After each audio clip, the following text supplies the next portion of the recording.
ډیر بد خبر. اشرف غني نور حوصله ختمه شو او افغان امنیتي ځواکونو او ادارو ته یې داسې امر وکړ بین الافغاني خبرې او صلح نوره ختمه شوه. ولې غني ولې غوسه ده؟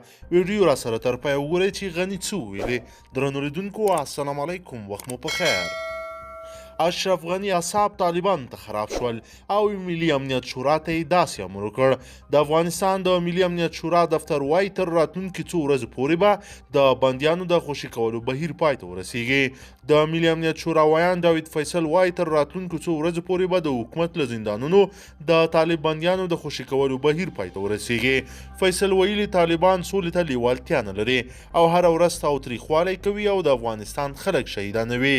اشرف غني وایي چې طالبانو په خبر نه پوهیږي، مونږ ورسره ښه کوو خو دوی خپل تاوتریخوالي ته زور ورکوي.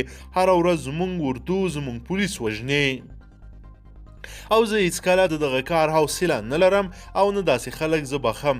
نو بندیان به یې څنګه زه خوشي کړم تر څو چې دوی تاوتریخوالی کم نه کړي.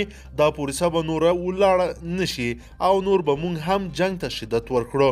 طالبان آیا رښتیا هم صلح ته لیواله نه دي؟ ولې دوی جنګ کوي او دومره زور یې جنګ ته ورکړی ده؟ له دې معلومیږي چې امریکا او طالبانو تړون کې داسې موارد شته چې له مونږ څخه پټ دي. معلومات نشته چې څه په دې تړون کې امضا شوي دي او څه روان دي.